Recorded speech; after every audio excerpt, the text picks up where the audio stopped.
Thanks for joining us today. Our guest needs no introduction, but I'm going to give it anyways. Serial entrepreneur, former presidential candidate, possible vice president, cabinet secretary, would-be chief executioner of the deep state. Let's find out. Vivek Ramaswamy.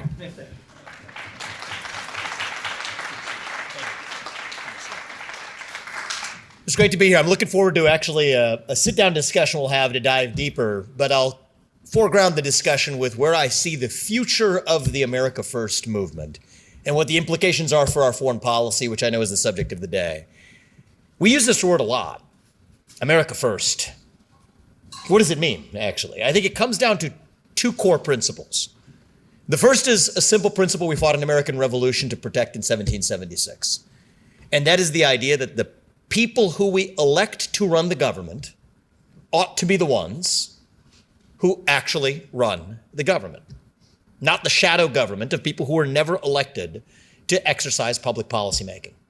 So you think about this in ancient England, the power to issue edicts. This is what I'll give credit to Professor Philip Hamburger of Columbia Law School, actually. This is his framing, not mine, but it's one that sticks with me and influences my own worldview. The American Revolution was fought against the idea that there was the ability to issue binding edicts when you did not have accountability to your own people. That's what the king could do.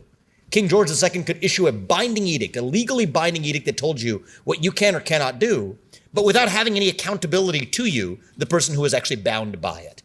And if America was founded on one premise, it was the idea that if you are putting somebody in the position of issuing a binding edict, and I frame that broadly, I don't say laws, because most of the laws that actually functionally bind you today are not actually laws. They're rules passed by the uglier of the buildings in this city rather than the beautiful ones. And that's for a reason, right? You give your kids a tour of the Capitol Hill. That's what I did when I had my 4-year-old son here. It felt like I was visiting a museum because that's not where the laws are actually made anymore. But the people who issue binding edicts are accountable to the people who they bind. It's the core premise of the American founding. As I understand it, that's not what we're going to mostly focus on today, unless you want to take us deeper in that direction, because that largely relates to domestic policy, although I think there are deep implications for the direction of our foreign policy as well that are underappreciated. That's the first basic principle, though, of the America First movement that started not in 2016, but in 1776. The idea that the people who we elect to run the government should be the ones who actually run the government. And then there's the second premise, and I think that is closer to the subject of our discussion today, that those people who we do elect to bind us with their edicts at home, they owe their sole moral duty to the citizens of this nation, not another one. Shouldn't be very controversial on its face. Nothing I just told you is particularly partisan. The people we elect to run the government should run the government, and their first and sole moral duty is to the citizens of this nation, not any other one. It's not a black idea or a white idea. It's not a particularly red idea or blue idea either. There have been points in the last 40 years where Democrats have advanced these ideas more so than Republicans, and there have been points in the last 40 years where Republicans have worn the mantle of those ideas more than Democrats, and I think that that's the moment we fall into now. Those are the basic ideals of our founding. So let's take a look at that second premise a little bit more. I think right now we're failing on both counts, but we'll focus on the second premise today. Are our elected leaders implementing a foreign policy that is exclusively designed to advance the interests of U.S. citizens? I posit the answer to that question is no. I posit that the answer to that question is no based on the results that we experience in this country. We are expending far more of our own military resources to protect the borders of other nations than we're using to protect our own borders in the United States of America. You're going to fix the southern border crisis. It does not require additional legislation. What we require is an enforcement of the laws that are already on the books. This is where it intersects with principle number one. The people we elect to run the government, they're not running the government because they're not actually implementing the policies that already supposedly represent the law of the land.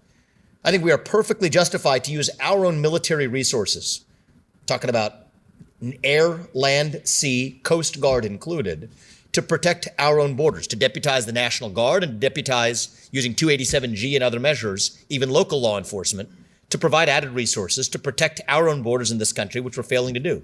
10 million illegals have invaded our own country over the course of the last 4 years alone, an upward total of 30 to 40 million people who are in this country illegally. If you think about it, even if 1% of those, I think this is a conservative estimate, by the way, but even if 1% of those who enter the country illegally out of every 100 who came in, let's just say one had really bad intentions.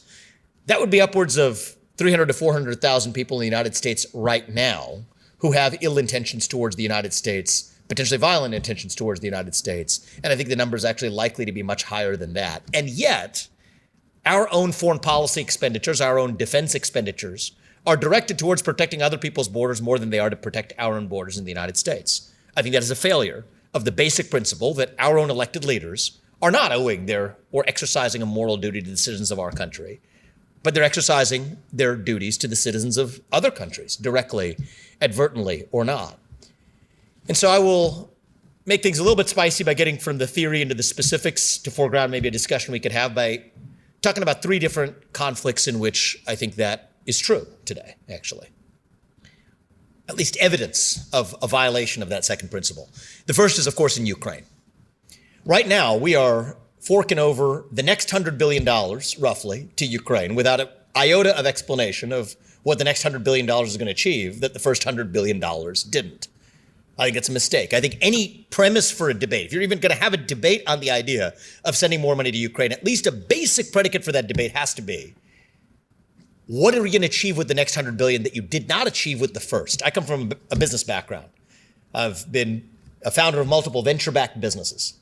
If you have burned the first million or 10 million or $100 million of venture capital money thrown into your company and you go to your venture capitalists or your investors for more money, a basic answer is what you're going to achieve with the next round of funding that you didn't achieve with the prior round. Well, Zelensky came here and told us that it was not charity, but it was an investment. Well, it was his language, not mine. The basic language of an investment would require answering why the return on that investment for the United States of America is going to be greater than the last round of investment, which was an abysmal and utter failure.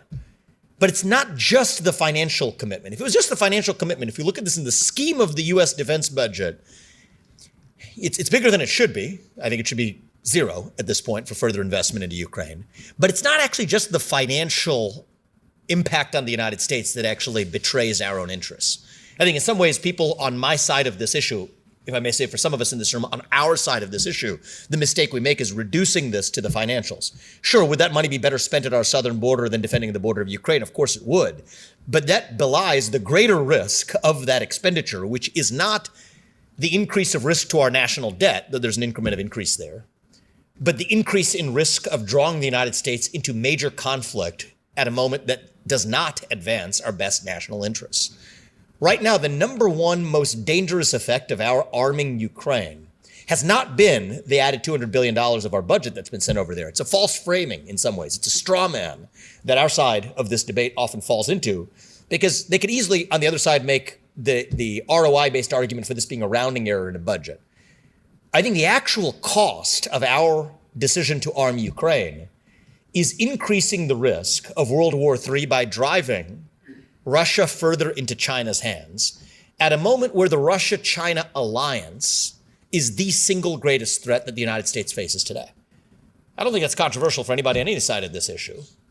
You look at Russia's nuclear stockpiles, you look at Russia's hypersonic missile capabilities, combine that with China's naval capacity and the fact that they have an economy that we depend on for our modern way of life, for our most important industries, from semiconductors to be potentially amplified on an annexation of Taiwan, to pharmaceuticals, to even our defense industrial base today dependent on China. Combine that with Russia's capabilities, they outmatch the United States in every area of great power competition. And yet our own policy decisions are driving Russia further into China's hands because of the limitation of choices that we've given Russia in their relationship with the West. I don't think all is lost. I think there still remains an opportunity to use the status quo as a basis to negotiate a deal that best advances U.S. interests, not just about saving the money, but about, in a lasting way, reducing the risk of that major conflict between the United States and the China-Russia alliance. Here's how that would look. Using the Ukraine war as a catalyst to do something that we probably should have done anyway in the last 20 years. And that is to reopen economic relations with Russia, reopen diplomatic relations with Russia, but do it not for free, as a condition for Russia exiting its military alliance with China. Demonstrably exiting its military alliance with China, ending joint military exercises with China, no more joint naval exercises outside the Aleutian Islands, hundreds of miles from the shore of the United States itself. And I know that would be an alarming notion, but alarm bells are going to go off in Washington D.C. when I present an idea like this. That's okay. That's part of the purpose of this. This runs against the grain of our. It runs about as much against the grain of our contemporary foreign policy as it did for Nixon to propose a similar vision in the 1970s. It's about as ridiculous today to propose an end to the Russia-China alliance as a consequence for U.S. rapprochement with Russia as it would have in the 1970s for Nixon to say that we could do the same thing with China with respect to the then USSR. That was a ridiculous idea then as it is now, but I think it takes an ability to think outside of the conventional norms to actually secure a more stable equilibrium. Back then, a Brezhnev-led USSR was in an alliance with China. We did what we needed to do, not because we trusted China, not because we trusted Mao, but because we understood that our own self-interest required pulling China apart from its alliance with Russia, with the USSR. I would now argue that Putin is effectively the new Mao. Do we trust Putin? No. Should we trust him? No. But can we trust him to follow his self-interest just as he can trust us to follow ours? That's the best bet that each side has. So if we reopen economic relations with Russia, negotiate a reasonable end to the Ukraine war, using that as a catalyst for negotiating an agreement that we otherwise couldn't have had, but as a condition also require Russia to exit its joint military exercises with China, exit its military presence in the West, Russian military presence in places from Cuba to Nicaragua to Venezuela, where many people are not aware that Russia has a military presence today. That actually advances the interests of the United States far more than the dollars that we would save, because it reduces the risk of major conflict, moving us from a bilateral international order right now between the United States and China that increasingly favors China because of the Russia-China alliance, to a trilateral international order in which none of the three major nuclear superpowers are allied. Oh, and by the way, the counter-argument you'll hear to this, I'm a big believer in making sure that you understand the best argument for the other side. If you can't articulate that, that means you don't understand your own view. And so I'll give you what I believe is the strongest argument offered for the other side, is that such a move would only embolden China to invade or otherwise annex Taiwan. Because if Russia, with impunity, could go beyond the sovereign boundaries of Ukraine and annex territory that wasn't internationally recognized as theirs, then China will be emboldened to do the same. I'm tempted to go on an aside that we could take us on for a long time to say that, well, Ukraine's sovereignty was codified in the 1994 Budapest Memorandum, which we conveniently forget was only 3 years after James Baker's famous not 1 inch guarantee to Gorbachev that NATO would expand not 1 inch past East Germany, and yet NATO has expanded more after the fall of the USSR than it ever did during the existence of the USSR. But we won't go there. I think that reopens. We can go there in our discussion, but I think that takes us off the basic point I wanted to make, which is that actually it's the inverse of that calculus when it comes to China's decision to invade Taiwan.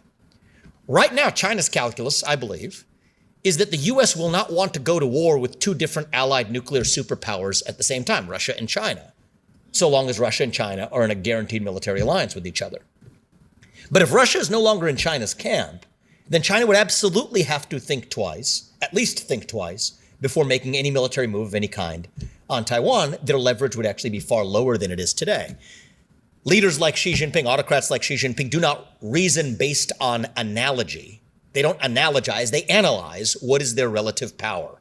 And I think that their relative power is greater when Russia's in their camp rather than analogizing what they're able to do based on what Russia was able to do in a different theater. So that's my perspective on Ukraine.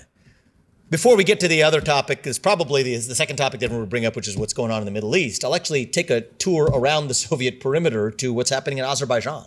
It's interesting, the same crowd, this is item number 2, the same crowd, even in corridors not far from where we are right now, that will scream bloody murder when Putin crosses the boundaries of the internationally early 1990s recognized boundaries that we're supposed to respect in Ukraine, have nothing to say about Azerbaijan's incursions in the Nagorno-Karabakh region in Artsakh, where the Armenian Christians, 120,000, have lived and have more recently been displaced.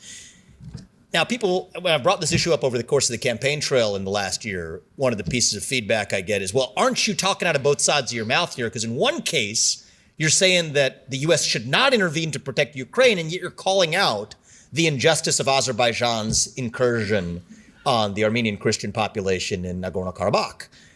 For those of you who follow that, that was a semi-autonomous region, internationally recognized in the early 1990s as a region that was going to be it was formerly part of Armenia, but recognized as quasi-autonomous region that Azerbaijan was supposed to respect, which in recent years it has absolutely effectively invaded and driven 120,000 Armenian Christians out through persecution and otherwise.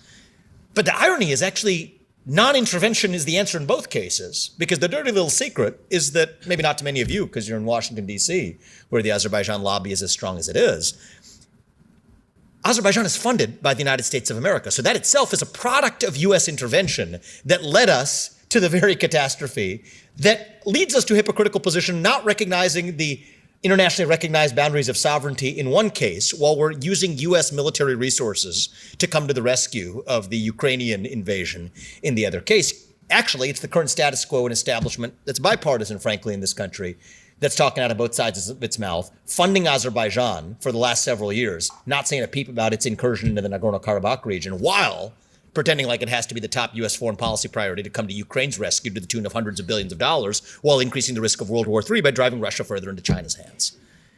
And of course, that leaves the third and perhaps most controversial third rail that I've been advised not to touch, but I believe in candid conversation, and I hope that's what we're having today, is how we analyze the situation of U.S. engagement in the conflict in the Middle East with what's going on with Israel and Gaza. Now, here's my view is not each situation is the same. You don't just analogize each situation, you analyze each situation independently. Israel is a more important ally to the United States in advancing our interests in the Middle East than is Ukraine. I think I can bluntly say that these two situations are not tantamount to one another.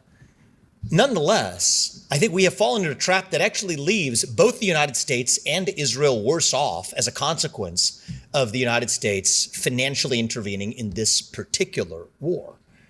The reason is Israel's rate-limiting step to its own success is not money. People forget Israel's own national debt per capita is less than the national debt per capita in the United States of America. So it's a bizarre move to say the way we're going to help somebody who is not financially constrained is through some form of financial aid.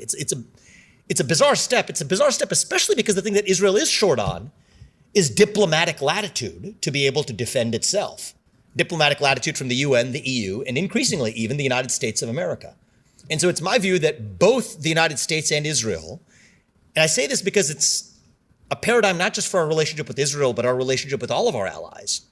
Both the United States and Israel would be better off if the United States stood diplomatically for the right of Israel to defend itself, just as we believe in the right to defend ourselves if there's an incursion at our own southern border. God forbid something like what happened on October 7th happens here in the United States, although I do believe that's what our border policies are signing up for.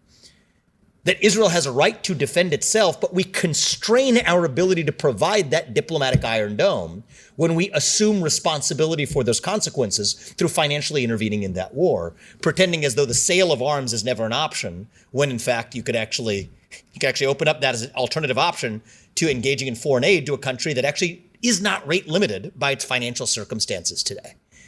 And so hopefully that gives you at least a bird's eye view of my perspective on three of the most important foreign policy engagements at the moment right now, one of which is strangely and bizarrely ignored by the press, that in Nagorno-Karabakh of the Armenians who are suffering at the hands of the Azerbaijanis. But more broadly, it brings us back to the grounding principle that George Washington left us with in his farewell address in 1796, which is that we the people elect a government that is accountable to us. We the people put people in charge of the government who are accountable to us. We can vote them out if they don't serve us, but their first and sole moral duty is to the citizens of this nation, not another one. To me, that's what real America First means. It doesn't come with an asterisk. America First includes all Americans, but it starts with Americans first. Citizenship itself is about duty to a country. One of the reasons in the campaign trail I supported a policy which has seemingly nothing to do with foreign policy here, but it does. It's about foreign policy for the middle class, is the theme of today's discussion, is that I believe every high school senior who graduates from high school should have to pass the same civics test that every immigrant has to pass in order to become a voting citizen of this country. It's a demonstration of your civic duty to your nation. Citizenship isn't about what you get. It's about what you give, actually. Citizenship is about your loyalty, your duty. That's why I happen to believe that the concept of dual citizenship is an oxymoron on its own terms.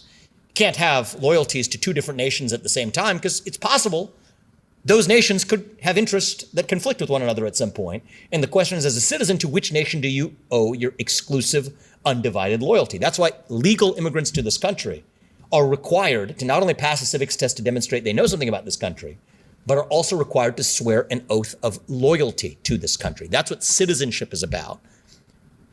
But the flip side of citizenship is that that loyalty is a two-way relationship. It's not a one-way relationship, it is a two-way relationship. And just as we as a country have lost our notion of citizenship, it's no accident that we see at the same time in our history that we have lost our sense of what citizenship is all about, the loyalty of a citizen to his nation. It's precisely at that moment in our history that we have also lost our sense of what is the duty owed to those citizens by their elected leaders in places like Washington, D.C. And I think those two are two sides of the same coin. And one of the things that I hope to do in this country in one way or another, in whatever way a young person who hasn't been in politics can, but as a citizen, is to revive our duty to this nation. And in so doing, also to revive elected leaders who remember that their first and sole moral duty isn't to them, isn't to their pocketbook, isn't to citizens of some foreign nation, but to the citizens of the nation that they serve, the United States of America. Thank you for the warm welcome, everybody. I'm looking forward to a discussion. Thank you. Thank you for having me.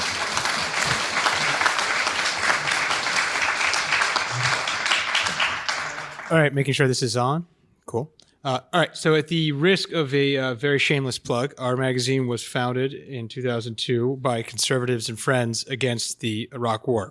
And it occurs to me that the true fault line in the what I believe is a GOP civil war is where a man or woman stands on foreign policy. You announced your campaign for president in the spring of 23, if memory serves, and it's late February. Late February. Okay. Spring by the time anybody heard. Primaveral. Yes. Were you as ideological on foreign policy then as you are today? Because I believe the seminal sort of exchange of the campaign wasn't between presumptive nominee Trump or even runner-up DeSantis, et cetera. It was between you and Ambassador Haley on the nature of Americans' responsibility abroad. Did you find your exchanges with your rivals intensified your views? And did you find you learned a thing or two from folks on the trail? Yeah, so the answer to the latter question is absolutely. I learned far more than I contributed over the course of the last year, mostly from citizens across this country who care deeply about the future existence of their country. And yes, I learned more than I contributed, but I contributed also what I learned. What drew me into the race originally was a vision for a domestic revival of this country. Right? I feel like we have lost our national identity, our sense of who we are, and especially young people in my generation and younger, have lost their sense of what it means to be an American. I was drawn in part due to some of my own personal experiences and battles in corporate America and in the economy, seeing the infestation of woke culture and anti-American ideologies into every institution, from our universities to corporate America to our companies to nonprofits. That's what pulled me into the race, and it was core to the themes that I addressed throughout the race.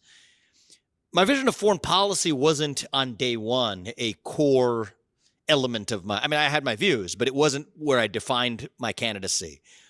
I would agree with you that certainly by the end of it, the thing that was most distinctive about my candidacy versus everybody else on the debate stage was my unabiding commitment to America First principles. A lot of people will use that word, but are ready to discard it when it conflicts with their other pre-existing commitments. And so I do think that those debates were useful. I think they were productive because it smoked out something that we're at risk of, frankly, papering over right now. I mean, it does make me vomit a little bit, gag a little bit when we talk about the divide in this country as being between Republicans and Democrats right now. Certainly when it comes to foreign policy, it's not. It is emblematic of a deeper division between those who believe that the role of the United States of America is something other than serving its citizens versus those who do. And I think there are some in the Democratic Party who are actually more sympathetic to that view than they'll admit. And there are many in the Republican Party that right now, in a rush to show party unity or whatever that means, are eager to bury what is a deep ideological division within the GOP. And I think, conversely, I believe the Republican Party in our country will be the strongest version of itself if we actually smoke out those differences and are able to have respectful even if vigorous, debate about those ideological differences. One of the things I learned was that, unfortunately, some of the people who are the most vociferous advocates of the alternative view, call it a neoconservative view, aren't actually all that well educated in why they hold the views that they do.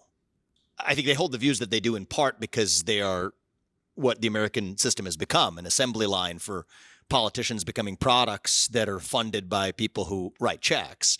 But I do think that that betrays stronger arguments for the other side. Like, I think if you look at the people who write for the editorial board, whoever writes the staff editorials of the Wall Street Journal, say what you will, they're at least thinking people, right? These are intelligent people, but I think the politicians who, even at the presidential level often, who are responsible for serving as the mouthpieces of those views often have very little idea why they adopt the views that they do or where the places that they pontificate about would appear on a map.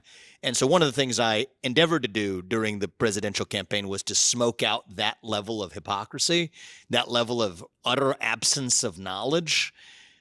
But I think that in some ways did not allow us to get to the core of the debate of having actually the real argument, which says that the job of the United States is to serve as the unambiguous arbiter of international justice versus the job of U.S. elected leaders to be exclusively looking after the best interests of U.S. citizens. And I think there's a really interesting debate to be had there. I don't think we got there in the context of the presidential debate, because while I had the sole view on that debate stage, I would have loved nothing more than a ideological peer to spar with on the other side. But what we actually found were mouthpieces who often did not know why they were saying what they were saying, but were going through the motions as a matter of muscle memory acquired over 30 years of partisan sausage making. So that was my experience. But I think that debate still lies ahead. And I do think that it will be good for the country for us to be able to have it in the open. All right, I will appreciate the very eloquent dunk on Ambassador Haley there. So interpret it how you will. Yes. So something you did say bleeds into my next question, though. You did have a tit for tat of sorts, if memory serves, with the journal editorial board, specifically on your Taiwan policy, and you referred to it a little bit in your remarks. If I recall, it is that you think the U.S. should declare unconditional support, essentially, or more or less, correct me if I'm wrong, for Taiwan until we get to a point where we can reshore, and then policy has to change. So far as I'm aware, there's a totally sui generis policy proposal. If you were advising the 47th President of the United States on this issue, would you hold to that line? And then secondly, as I think perhaps everybody in this room knows, Chairman Xi has ordered his military to be ready for 2027. That could be a fake out. He might invade in 2025, or he might literally do nothing. Yeah. You're a pretty experienced guy. What do you think is going to happen? Yeah. So I think what's going to happen is not yet determined, is what I believe. I think it will depend on a number of factors, including who's in the White House. And I think that the probability that Taiwan is invaded or annexed goes down dramatically if Donald Trump's the president. It goes up dramatically if Joe Biden's the president. But I can go into that political reason and rationale, separately. To your earlier point, one of the things I did discover is even those who are ideological and ideologically coherent, even if different from my own ideology on foreign policy, like those friends of the journal editorial board, did take the opportunity in a way that disappointed me too. And it's one thing when dumb people do it, but if smart people do it, you know what they're doing is to purposefully mischaracterize what view they're up against because they would rather not contend with the essence of the view. And so I tried my best not to let them get away with it. But we had, some tit for tat on that, as you mentioned. My policy on Taiwan is you could argue stronger than any defense hawk posture on Taiwan, which is that we have to move from strategic ambiguity, which is the U.S. posture right now, which is we won't say what exactly we will do, to a position of strategic clarity where we draw a clear red line, where we say, no, the U.S. will defend Taiwan if China invades or otherwise annexes or attempts to forcefully annex Taiwan, at least for the foreseeable future, because it's in the U.S. interest to make sure that we do that. Our own modern way of life depends on leading-edge semiconductors manufactured in Taiwan. Everything from the phones in our pockets to the lights in the back of this room to the refrigerator that kept your bottles of water cold before they brought it out are powered likely by leading-edge semiconductors. Our modern way of life grinds to a halt if China exercises leverage over our ability to live a modern first world lifestyle. So yes, it is in our interest to make sure China isn't squatting on those semiconductor factories, just as it's in our interest to make sure that in the long run, we're not exclusively dependent on Taiwan, to onshore production to not only the United States, but to diversify our supply chains to countries ranging from Japan to South Korea to other countries where we could more feasibly do it in the foreseeable future. I think that could be, if we really put our efforts to it, could be a period as little as 5 to 10 years that we're able to successfully achieve that milestone. But in the meantime, it is unconscionable. It's an unconscionable risk, an unfathomable risk that China controls that semiconductor supply chain, which is the main reason why I say for the foreseeable future, the United States needs to be clear, draw a red line and stick to it, that China will have no business annexing Taiwan, and we will militarily defend, moving to strategic clarity. At which point in the future, after we've achieved semiconductor independence, we can revisit that posture and possibly resume the current status quo of strategic ambiguity at that time. Now, this was bizarrely characterized as a weak position on Taiwan, which I found laughable because I've actually been, I think about as strong as they come on this issue. Well, most of the Republicans who criticize me for it, I think we're not aware that the current policy position of the United States is to respect the one China policy, is to currently accept the U.S. posture of strategic ambiguity, which I believe is insufficient. And so we did see this move in this jujitsu several times over in the campaign. One of the unspeakable truths that I touched during the campaign, I have no regrets about it, was also acknowledging the reality. It's an uncomfortable reality. It's not something that doesn't affect our foreign policy at all today. But you brought up principal conservatives who are against the invasion of Iraq. The whole premise for invading Iraq at the time, for people who recall it, was that Iraq had something to do with 9/11. We now know that to be, for all intents and purposes, false. However, what we now do know that we were unwilling to admit that, even though the facts stared us in the face, is that Saudi Arabia did have a direct linkage to what happened on 9/11. Omar al-Bayoumi was a 42-year-old graduate student who randomly happened to bump into two of the terrorists, attackers on that day, and said at LAX airport, he's just a graduate student, bumped into these people and housed them and opened bank accounts for them, things that normal friends who meet at the airport do. He's 42 years old as a graduate student. But the 9/11 Commission and the FBI both, at the time, said vehemently they believed his account and he had nothing to do with Saudi Arabia. 20 years later, in declassified documents that come out in the context of families of 9/11 victims now suing the Kingdom of Saudi Arabia, we learn he was a Saudi intelligence operative and in touch with diplomatic actors at the highest level. That's just a fact. It's not saying we should do anything about it. It's not a conspiracy. It's just a reality and a fact we have to contend with. It would have been about as poor of an idea for us to invade Saudi Arabia as it was for us to invade Iraq. But the whole premise for invading Iraq was that they had something to do with 9/11, and yet you're not supposed to talk about another nation that did demonstrably have something to do with 9/11. And so I think on a lot of these issues, this is another one that really got under the skin of our friends at the Ed Board at the Journal. But what I will say is I respect at least the folks there for having thinking brains of representing an alternative ideology about the U.S.'s place in the world. But I wish we could have those debates a little bit more honestly rather than mischaracterizing the best articulation of the other side. Because I'm hungry for the best articulation of the side that I'm facing up against. But I think that our country would be better off if we advanced the best shake from both sides so that we can actually be the best version of ourselves at the end of it. Cool. Final question. Softball, Israel. So I had I had a coffee last week with a fairly prominent Arab American activist, Dearborn, Michigan. That's where he's from. Complete anecdote. Need a caveat that no one literally knows what's going to happen in November. He thinks that Trump will win Michigan by 10 points. He thinks that the polls are totally wrong. He's going to get smoked. Biden, that is. It occurs to me that the Middle East imbroglio is at this point just a negative asset on the president's balance sheet. The White House is pleasing no one. He is insufficiently pro-Israel for the campus protesters, and he is insufficiently anti-Hamas or Palestinian for the establishment wing of his own party. On the flip side, Trump appears to be benefiting from the impression that he himself stokes, that he is the most pro-Israel president in American history, and there's a pretty clean case for that. But additionally, I mean, he spoke in the Midwest. I believe he spoke in Ohio, where the crowd chanted, "Genocide Joe," and he said, quote, "They're not wrong." Again, consigliere Ramaswamy here, new administration, this time next year. What do we do? Look, I actually view myself as pretty closely aligned with, I would, for all I know, identically aligned with Trump's view here. I am pro-Israel. I believe Israel is an ally of the United States of America. And I think what Israel deserves is the diplomatic latitude that they're not getting from the United States to be able to get the job done that they need to get done. It's not up to us to define their war objectives. It's up to Israel to define its own war objectives. And it's up to the United States as an ally to give them the diplomatic latitude to do it, which is what they're missing today.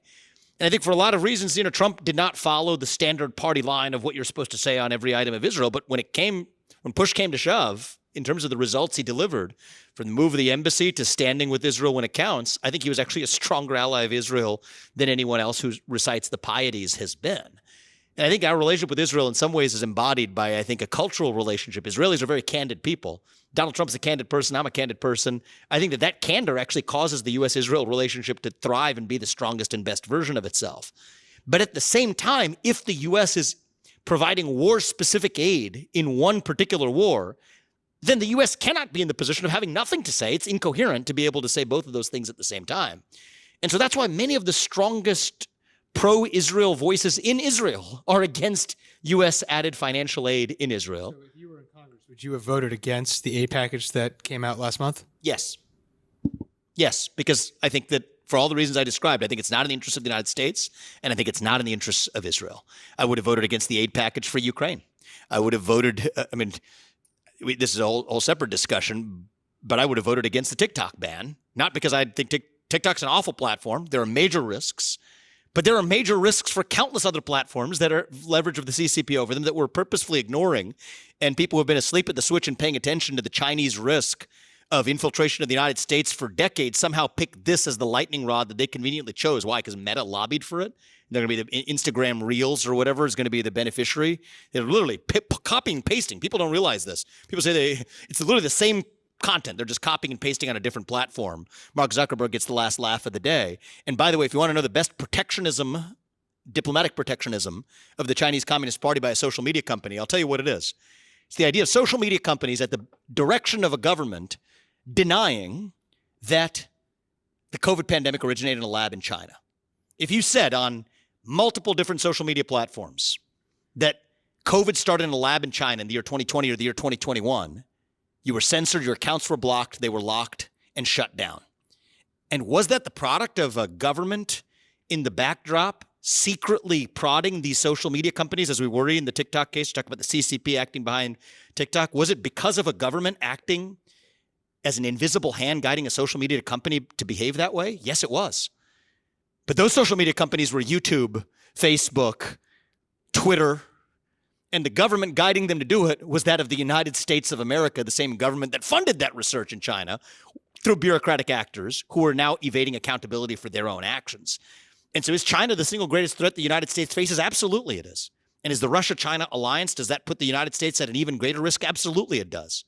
Confront the actual threat. Anybody who is talking about TikTok who has nothing to say about 60 Chinese transformers in our own electric grid is not serious about actual protection against the real risk. What they're serious is about is virtue signaling to you to make you think they care about a risk that affects Americans when they actually don't give a damn.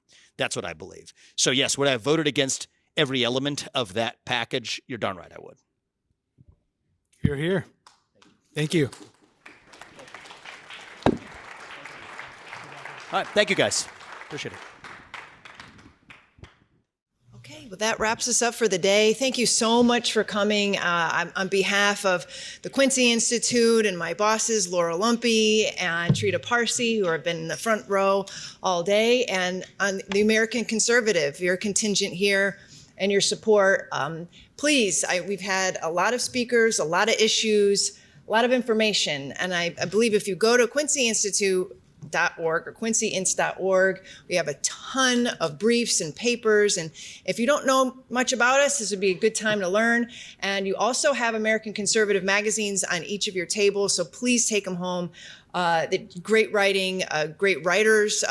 Helen Andrews in the house back there is the editor of the magazine, and she's doing an incredible job.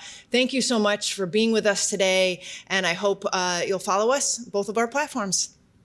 And Responsible Statecraft.